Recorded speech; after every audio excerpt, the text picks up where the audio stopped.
You are so awesome.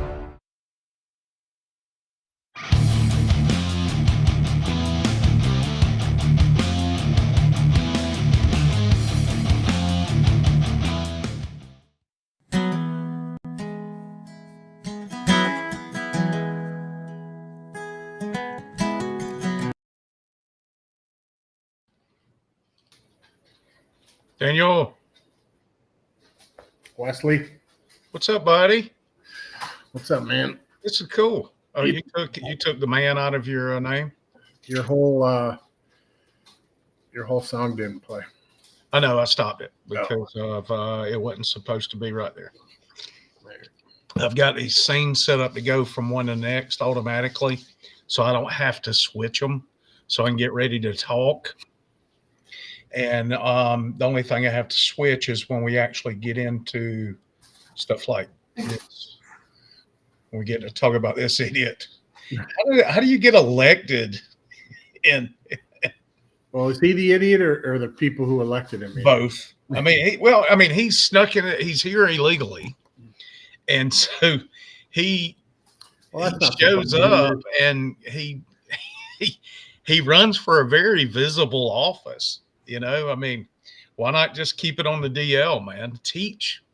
I mean, or something. I mean, but he's an idiot for one because he's going to get caught easily, and then two, the people who voted for him are idiots.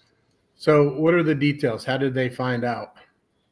I don't know, man. I hadn't even read the article yet. I just threw that in there because.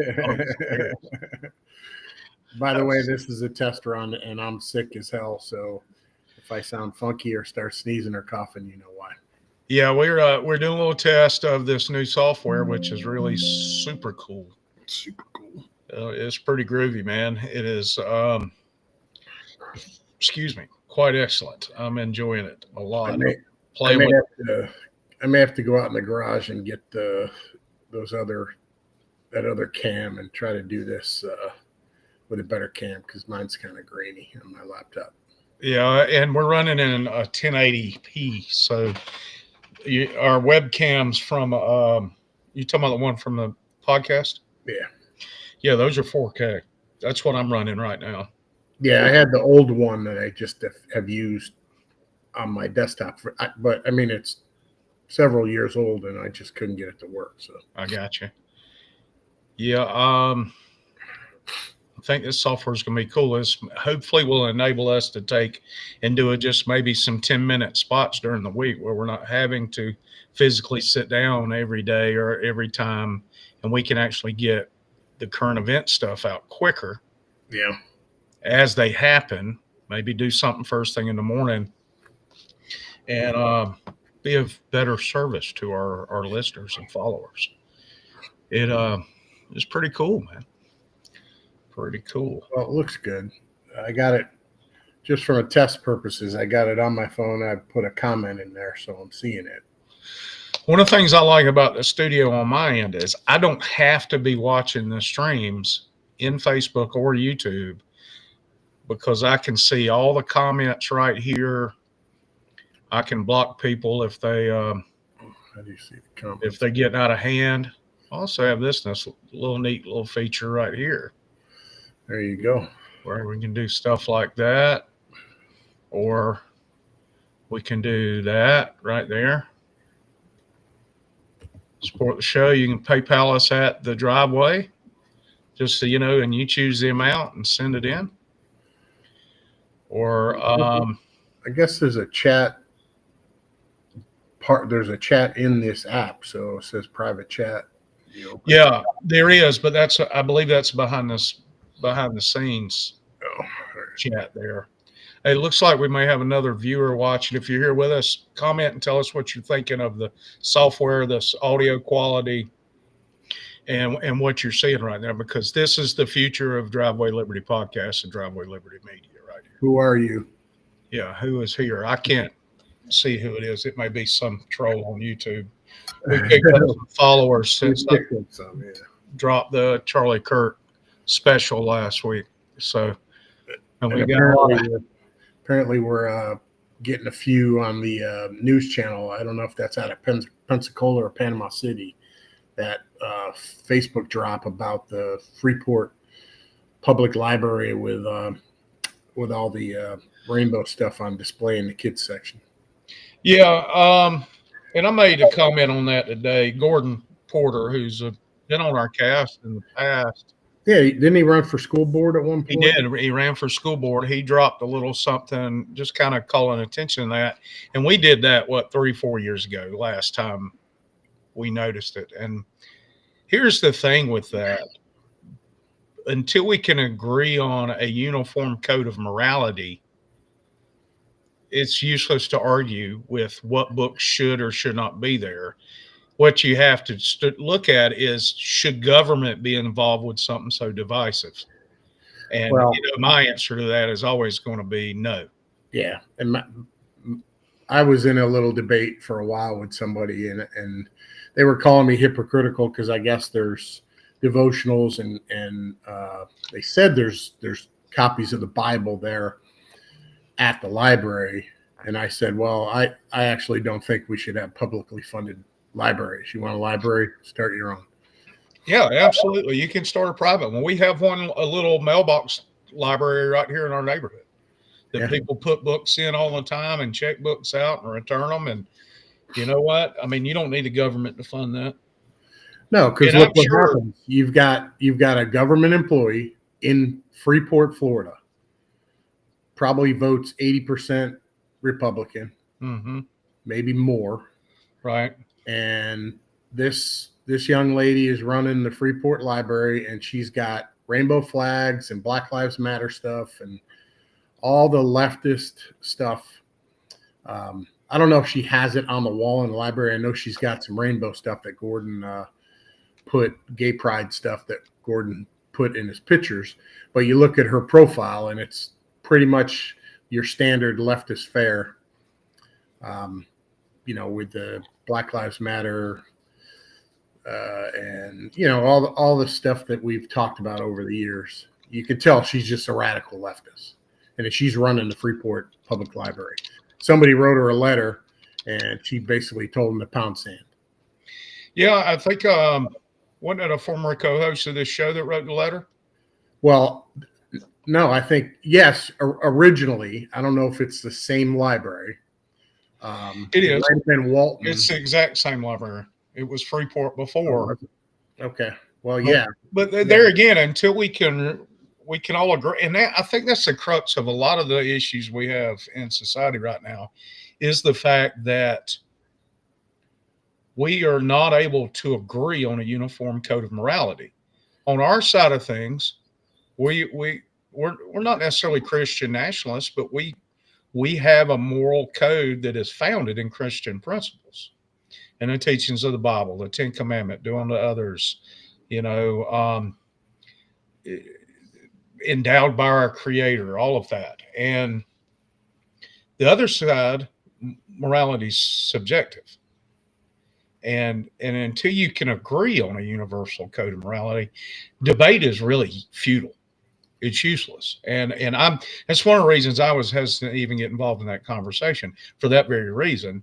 And that was the point that I made when I finally did comment in that conversation was, until we can agree on it, on that foundational belief, it's useless. How do we get to that point of agreeing? Because their morality, and they tell us this, your morality is not my morality.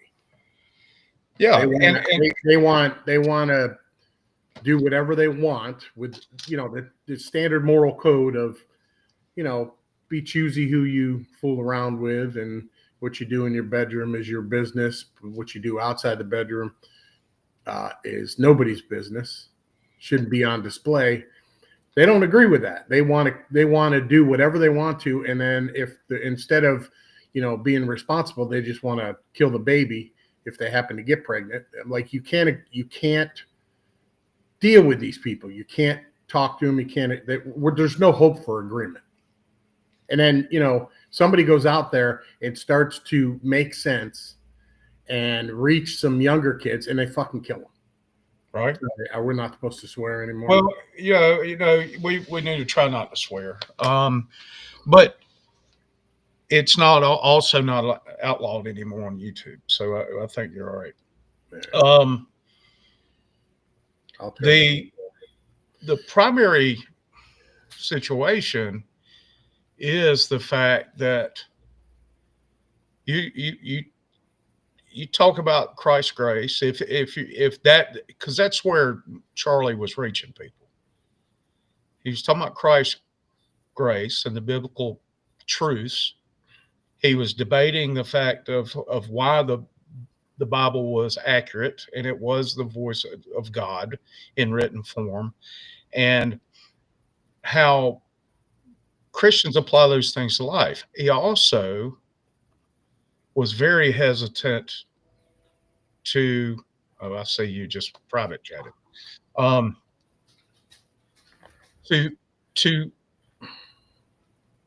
he stood fast in his beliefs, and he expressed his beliefs very well. He's very well spoken.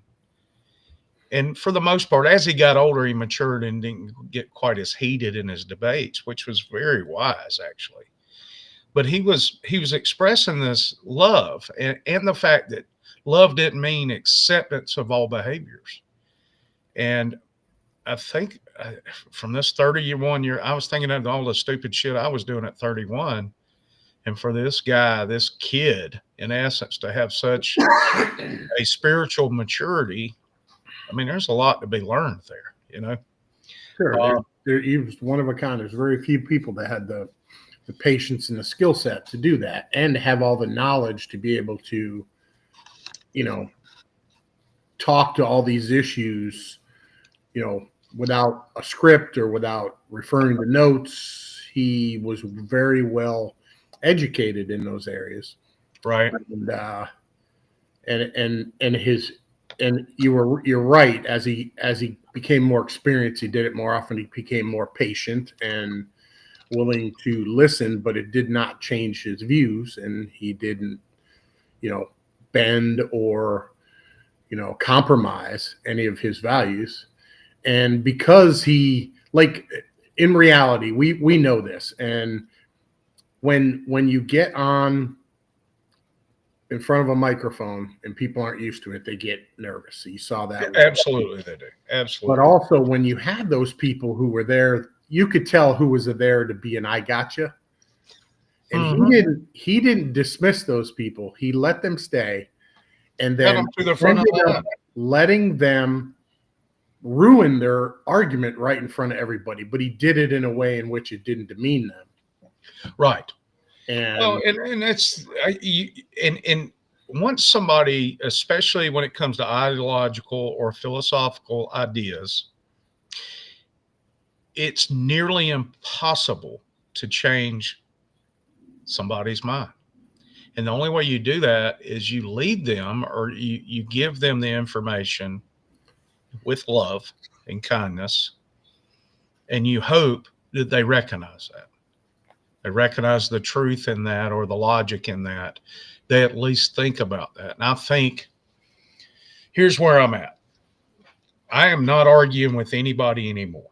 Not in that aspect. I'm not going online. I used to love to go and logically debate people, and if they weren't willing to accept that, as soon as they resort to name calling, then I went nuclear option to destroy them verbally. That's what I'm talking about. Pretty much. And I'm not doing that anymore. It's a waste. It's a waste of absolute time, and it's as gratifying as that felt sometimes. Most of the time, it didn't feel that gratifying, because you knew that once it got to that point in the conversation, the ultimate goal was to make them think and make them change their mind. But you get to that point, you're definitely not making anybody's change their mind. Well, I find myself when I'm in those kind of debates, and when I leave the discussion to go do whatever life has put in front of me, work or other things, I find myself kind of depressed about it, right? Because it's like, it's almost sad that when you get to the point where you've basically destroyed the bad word, but just refuted all of their arguments and clearly laid out the nonsense of it, or the hypocrisy, depending on what you're talking about. They just don't care. No, people, and I don't know who said this recently, but somebody says people don't want to hear what you have to say. They want to hear what they have to say coming out of your mouth. And I know that's an old saying, but I was talking to a couple of weeks, or in the last week, actually said that out loud. And it's a resounding point. And I learned this a long time ago. There's a difference between debate and arguing. Debates where you and I sit down and we discuss a point, and I explain my thoughts and the logic behind where I stand on that point, and you do the same.